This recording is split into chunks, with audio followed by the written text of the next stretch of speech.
Alrighty, in today's video, we're going to be talking about 2.2, linear inequalities in one variable.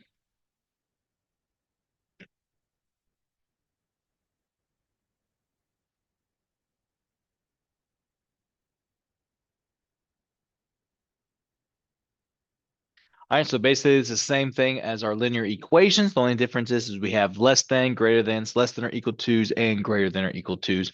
And then there's a little bit of graphing on a number line for just one variable. And then we'll talk a little bit about when writing an interval notation as the answer using parentheses and brackets, depending on what kind of inequality signs you have. But other than that, and then of course, we'll talk about absolute values as well on the fact that it can still give you two sets of solutions, where the solution can be in between two answers or it could be on the outside of two answers, just depending on what we're dealing with. But we could also end up with a situation where it doesn't exist. Pretty much with absolute values, remember, it always has to be a zero or positive. So if you ever get a question on, hey, here's an absolute value, when is an absolute value greater than less than a negative number, that would be a no solution situation, because again, it cannot be less than a negative number. So we'll talk about those situations as well. But on that, I think we can just jump straight into working out some problems. So I'm actually going to start on number 6, and we're going to be on page 112. All right, so on 6, we have x minus 7 is greater than or equal to 5 plus 3x. You were asked to solve the following linear equalities, describe the solution set using interval notation, and graph it. So the first thing we'll do is just solve it. So to solve inequalities is the exact same process as solving equations. The only difference is if you ever multiply or divide by a negative number on both sides of the equation, you will flip the inequality symbol to keep the statement true. Other than that, it's the same process. So just like before, I like to move my x's to smaller, to move the smaller x over so I have to deal with negatives. But I will say when dealing with inequalities, it is easier just to keep the variable on the left side so that when we graph and we describe the interval notation, it's a little bit easier to read and you don't got to worry about flipping everything at the very end. So in this situation, when dealing with inequalities, let's go ahead and just put x to the left side of the equation. So in this case, I'm actually going to subtract 3x. Now, of course, you could still subtract x. There'll just be one additional step at the very end to make the x on the left side to read your answer properly. All right, so in this case, that would cancel out. So x minus 3x gives me negative 2x. Minus 7 is greater than or equal to 5. And then just like before, I would add 7 to get rid of my constant. So then I get negative 2x is greater than or equal to 12. Then from here, I need to get rid of this negative 2. So I'm going to divide by negative 2 on both sides. But because I'm dividing by a negative number, I need to flip my inequality symbol. So instead of a greater than sign, it is now going to be a less than or equal to sign. And I can still do the math. So 12 divided by negative 2 gives me negative 6. So that's the only addition to the rule. Same thing as equations, but if you multiply or divide by negative, flip the inequality symbol. So this is your answer in inequality form. To describe this in interval form, you basically want to use parentheses and brackets. So I'm actually going to do this in graph form first. I find that to be a little bit easier. And so what I like to do when it comes to graphing is just choose negative 6 in the middle. If you are given a number line, then you would just go to negative 6. But if you have to create your own, I just put negative 6 in the middle. A couple of notes here. If you are given a less than or a greater than when it comes to graphing, you'll put a solid dot. So in this case, I'm going to put a solid dot. If you're given a less than or greater than with no equal to, it'll be an open dot. So when we do one like that, I'll show you there. If it is a less than or equal to or a less than, you will shade to the left. If it's a greater than or equal to or a greater than, you will shade to the right. In sense, if you have the x on the left side, this makes an arrow in the direction you must shade. So this tells me I just shade that direction. And then there you go. That would be the graph. To write this inequality, choose the farthest left number. Well, if I'm shading infinitely that direction to the left, then my interval, so this is interval, would be negative infinity. And we talked about this in chapter 1. You can never equal an infinity, so we'll always get a parentheses. And then I can say comma all the way up to my farthest right number, which in this case is -6. If it's a solid dot, it will get brackets. And if it's an open dot, it'll get parentheses. So in this case, -6 would get a bracket, not meaning that both of them get a bracket, but the number itself with the solid dot would get a bracket. All right, so this is the inequality form, this is the graph form, and this is the interval form. So you have to be able to answer it in all three different ways. All right, let's look at another one. Let's look at number 10.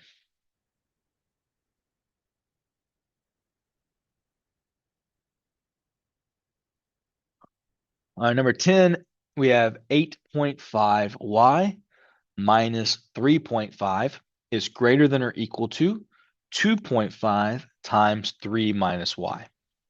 All right, we solve this just like any normal thing. It's got decimals, but no biggie. We try to get rid of the parentheses. So I'm going to distribute first.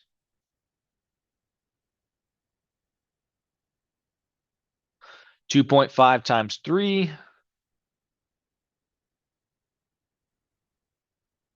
Let me drag this over here so you can see the calculator as well. There you go. So we'll do 2.5 times 3, which gives us 7.5 minus 2.5y. Again, I want to move my letters to the left side this go around, so I'm going to add 2.5 on both sides.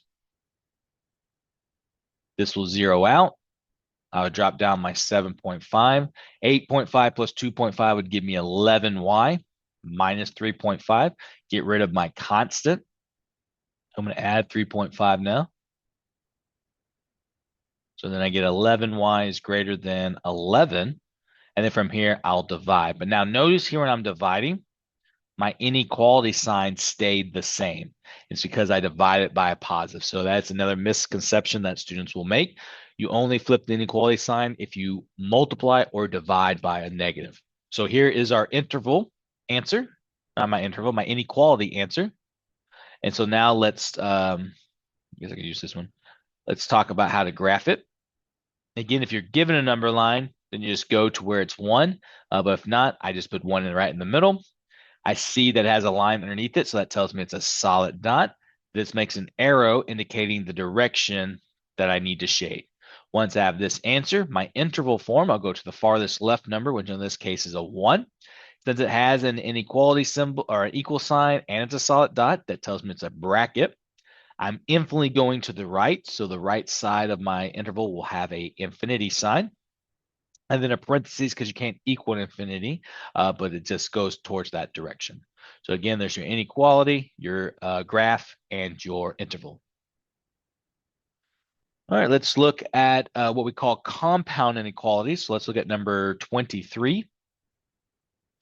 We're given -4 less than 3x minus 7 less than or equal to 8. So when you're given a compound inequality, you're still doing the same stuff. You're still solving, trying to get the variable by itself.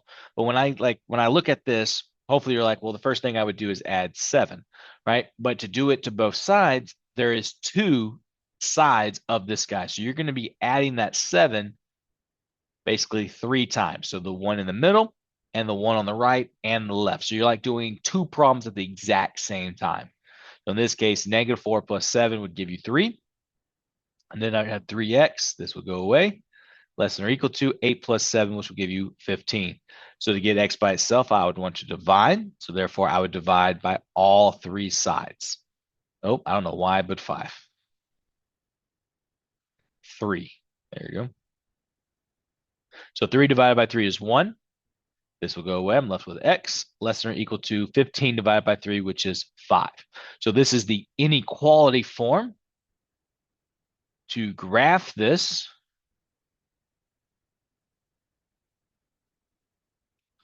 again, if you're given a number line, you can go straight to the numbers. But if not, I'm just going to put 1 here and then 2, 3, 4, 5 here. So therefore, there's my number line. So the way we do these type of compound inequalities, there's no line underneath the inequality for 1, so it's going to be an open circle. There is a line underneath the inequality for 5, so it'd be a solid circle. Since x is between 1 and 5, I'll shade between 1 and 5. But basically, you're stating is x is greater than 1 and less than or equal to 5. So you have a restriction on both sides. So when you write this in interval notation, you would have your 1, open circle, no line underneath any inequality, so it gets a parentheses. And then I have 5, solid dot, has a line underneath the inequality, so it gets a bracket.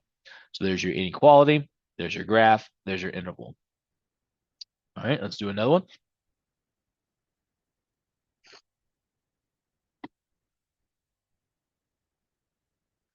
All right, so this will be number 31. So we have 1/3 less than 7/6 times, I'll assume that's an L. I'll do my L like this so it doesn't look like a 1, minus 3 less than 2/3. All right, so just like with equations, I don't like fractions, so I need to multiply by the least common denominator. Again, you might already know the answer, but I'm going to write it out for the process anyways. I have a 3 and a 6. Write your prime factorization. There's, oh, that's a 2. So that'd be 3, and then this would be 3 times 2. So then I can see they share a 3, so my least common denominator would be a 3. I have a leftover a 2, so times 2. So 3 times 2 is 6. So I'm going to multiply all 3 sides, the middle and left and right, by 6. All right, so when I do that, remember the way we do this is 3 goes into 6 2 times. So this becomes 2 times 1. If you want to go ahead and do the math, you could. 6 would cancel, so I'd be left with just the 7. And then 3 goes into 6 2 times. So there's a 2 here and then a 2 here. So this would be 2 times 2. All right, you could do that process if you want. Now I'm going to clean it up. So 2 times 1 is 2. Distribute the 7. So I get 7L minus 21. And then 2 times 2 is 4.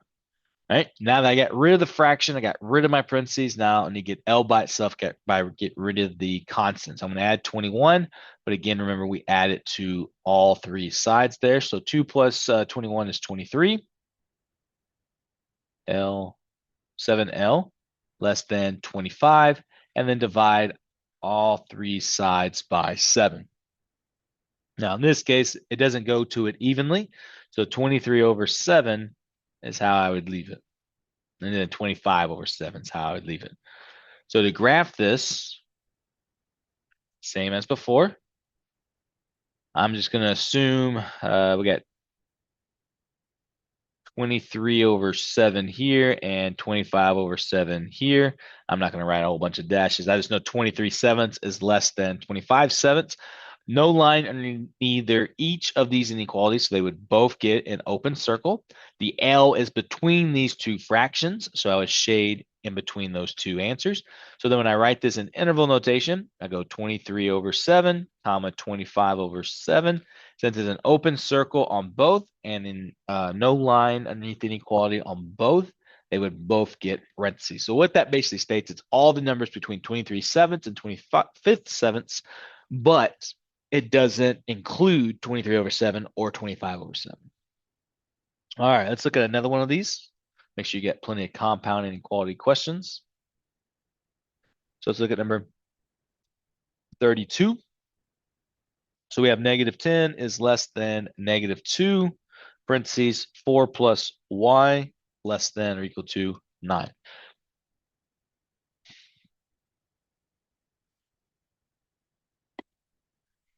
All right, so just like before, I want to distribute.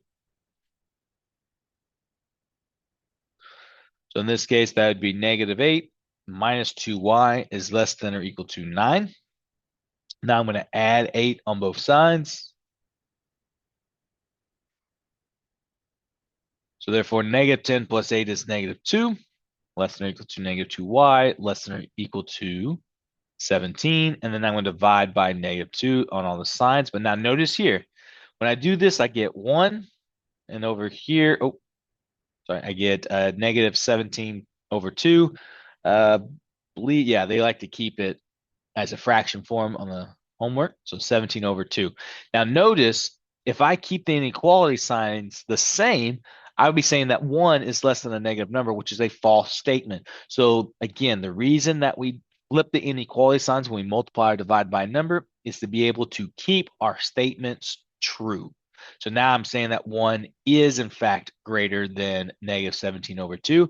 However, this is not the proper way to write it. You always want to go least to greatest. So this is how they would want the answer. So negative 17 over 2, less than or equal to y, less than or 1. So I literally just flip-flopped everything. So I'm still stating that a negative is less than 1. And this is the proper way to write it.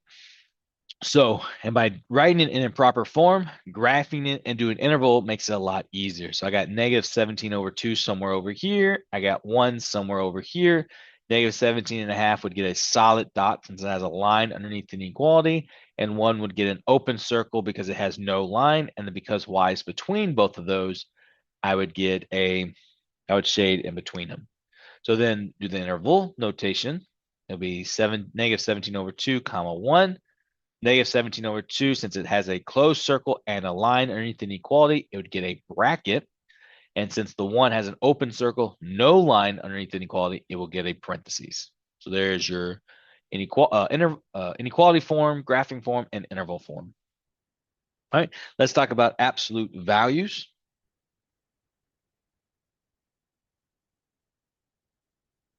So let's look at number 40.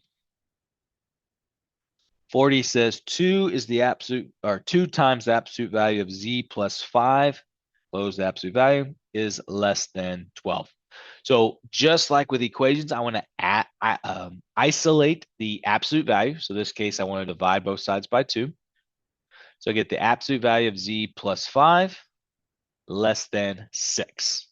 All right, so to look at this statement, can an absolute value be less than 6? Yes, right? And for it to be less than 6, this right here can be less than 6, or it can be greater than negative 6. So it kind of has that same concept of where you'll still write it twice, one with a minus, one with a positive, and then you'll flip the inequality when you do that. Now this right here, when you do the process of this, when you graph it, you'll see that this is what we call a sandwich case. So these will be going towards each other. So to be less than, this is going to be a random graph, but when you're less than a number, you're going to be between two numbers, right?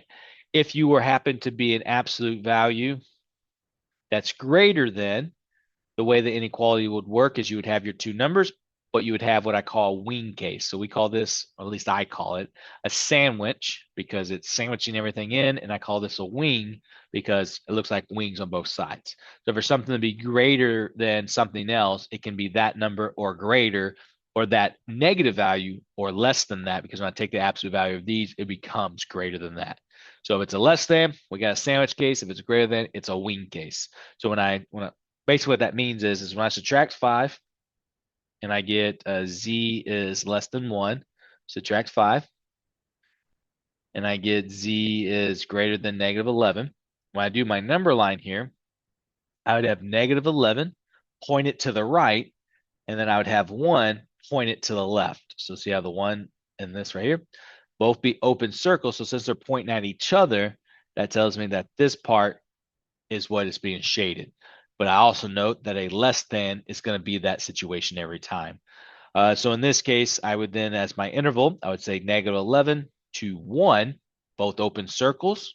So therefore, they both get parentheses. So as long as z is between negative 11 and 1, not including those two, then that inequality here will always be less than 12.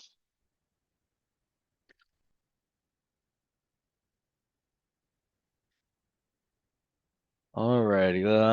Let's do another one. Make sure we have this down pretty good. So let's look at 41. 41 says 7 minus the absolute value of q divided by 2 plus 3 greater than or equal to 12. All right, so again, I need to isolate the absolute value. So I'm going to subtract my 7.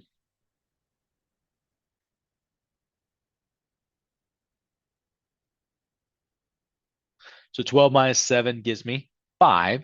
And then I'm going to divide by -1 or multiply by -1, however you want to look at it. But because I did that, I need to flip the inequality sign. And I look at it like this. So the question now is, where would this inequality ever be less than a negative number? So absolute values are always 0 or greater. So an absolute value will never be less than a negative. So when you have a situation like this, where you have an absolute value less than a negative number, it is an empty set, no solution. I think you can also write it like this. So any one of these three options. So empty set, no solution. Also, you can write it with the cursive brackets, I think that's what they're called, but indicating that there's 0 values for Q to make an absolute value less than the negative. Right? But you wouldn't see that right away until you isolate the absolute value. Once it's isolated, now you're ready to judge it. Right? Let's do a few more compound inequalities, talking about when it actually says the word or and. So let's look at number 57. So you're given -2 times a minus 1 less than 4, or 6 plus a less than or equal to 9. When you have an or, it can be either or. So you will end up shading everything that makes either one of these true. So when I go through and I graph it, what I'm going to do is I'm going to graph them both on the same graph and take everything pretty much. So in this case, I'm going to distribute. So that's -2a plus 2 less than 4. Subtract my 2. I get -2a is less than 2. Divide by -2. I'm ready to flip the inequality, and I get -1. Do the same thing here. Subtract 6. So less than or equal to 3. So when I do my number line here, I got -1 right here, and I got 3 right here. So -1's an open circle. Now I'm going to shade it like this so I can figure out what's everything. 3 is a closed circle. Shade it like this. So when you have a crisscross pattern here and you're dealing with an or, it's going to be everything. So that means it goes all the way to -infinity and then all the way to +infinity. Or you can write it as all real numbers as well. Right? So it'd literally be the entire thing would be shaded. So that's an or. It can be true for either one. So it's either going to be great. Everything's going to either be greater than -1 or less than or equal to 3. So I get to choose every number for an or situation. Now, it's not always this case, but for this one, it is. All right, so I got 58 to look at another one. 58 says 5n plus 6 over 3 is less than -10, and -3 times n minus 1 is less than -6. Now, for an and, it's going to be the intersection. So it has to be true for both. All right, so when we solve this, I don't like fractions, so I'm going to multiply both sides by 3. When I do that, this 3 will cancel, so I'm left with just 5n plus 6 less than 3 times -10 is -30. And then I'm going to subtract 6. And then I get -36. And then I'll divide by 5.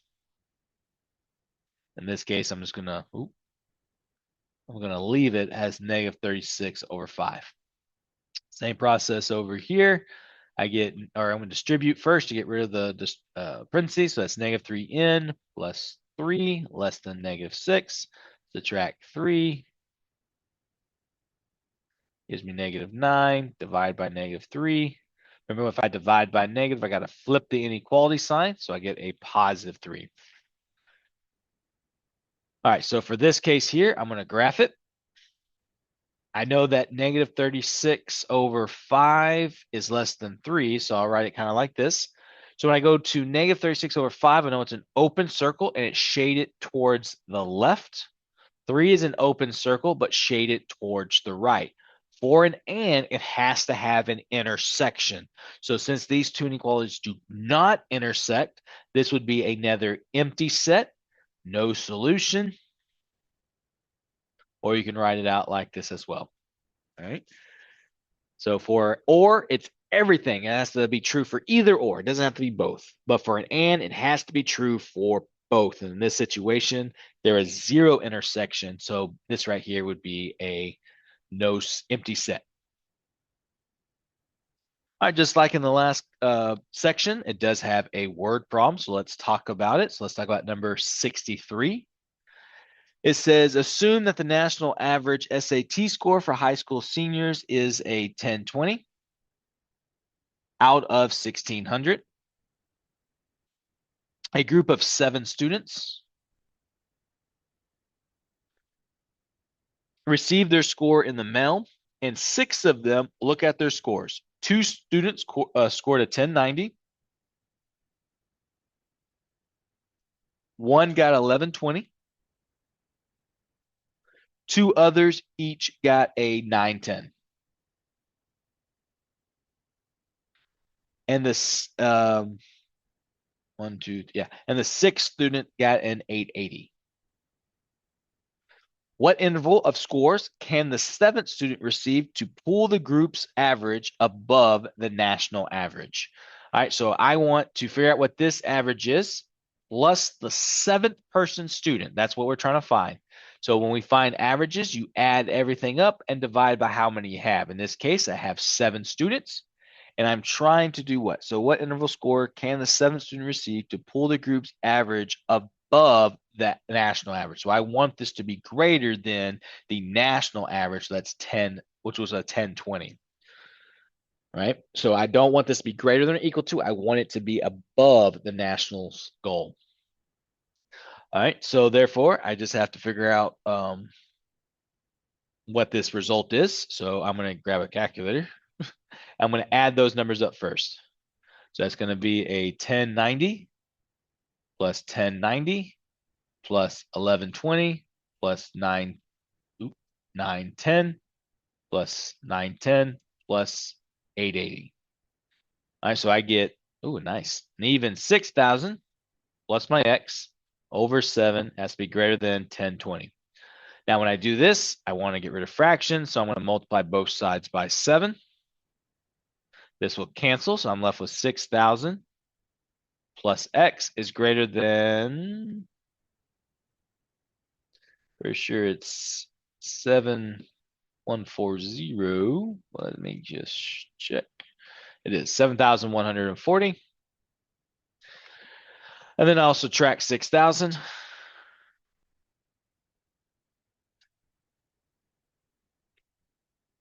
So let's subtract 6,000 from that, and I get 1140. Oop.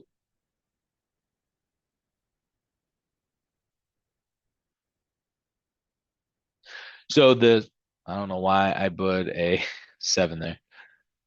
The 7th person has to score a greater than 1140. Now, this is an interval situation. The highest you can get is a 1600. So that means that the student has to score between 1140 and a 1600 to be greater than 1020. So she has to be greater than 1140. So 1141 would make the national better than the national average. But on top of that, the best score you can make is a 1600. So you can equal a 1600. So that right there would be your answer. And then if it wants in an interval form, you go 1140. 1140 would be a parentheses because it has to be greater than that. And then 1600 would be a bracket because 1600 is the best score you can make. All right. And that's pretty much it with inequalities. As always, if y'all need more examples, please reach out by email. Other than that, I will see you in the next video. Bye for now.